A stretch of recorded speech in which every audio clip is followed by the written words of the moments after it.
Alam mo na, sahod mo na. Hindi alam ni misis na sahod mo na.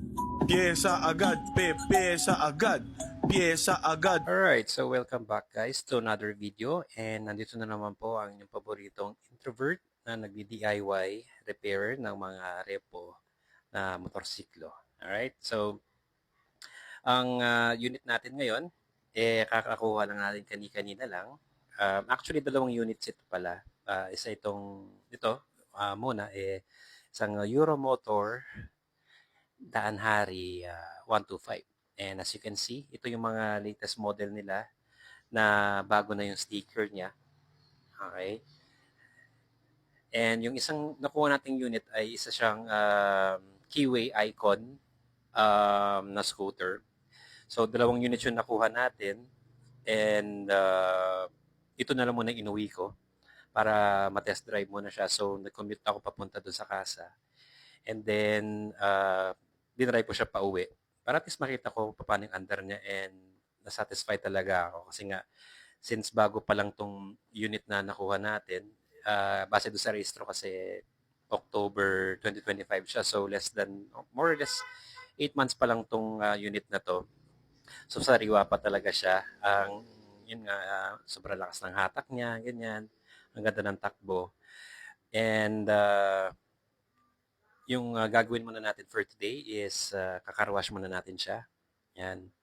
After ng car wash, i-check ko muna kung ano yung mga kailangan pang ayusin, like yung mga switches. Kasi kaninang ginagamit ko siya, yung signal lights niya hindi umaandar. So, hindi ko alam kung anong issue. Pero most likely, itong mga switch ng signal lights yung problema. Madalas kasi marurumi lang yung mga yon. Nawawalan sila ng contact. So, ang gagawin lang is linisin. And ito nga yung unit natin.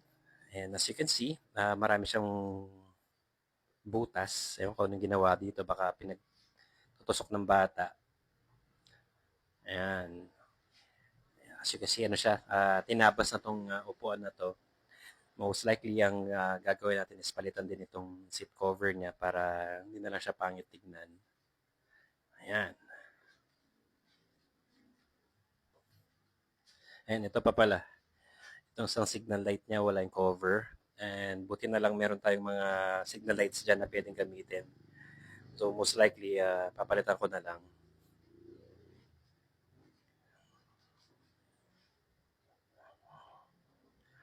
Alright, so ang nagandahan nito konti lang yung repair dito. Konting trabaho lang to, and then ready for selling na to.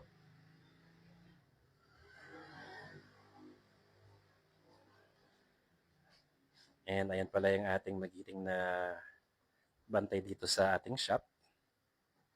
Hi, Ro. Busy siyang nangangate. Anyway, yan lang naman para sa unit na to. And pag nakuha ko yung isang unit, most likely bukas, gagawa rin ako ng video para doon. And para naman dito sa Daan Hari na to, once na na-repair na natin siya, kung ano man yung kailangan na ayusin, i-update ko kayo. Alright? So, sa mga manonood natin sa YouTube, pa-like and subscribe naman po sa ating channel na maliit. And dito naman po sa TikTok, ating mga manonood dyan, pa-follow na lang po and like na video natin. Alright? Malit na, lang naman po yun malit naman na request yun para naman po suporta sa channel natin na maliit. Alright? So, sa muli po, maraming salamat sa panonood and God bless po sa lahat. Bye-bye.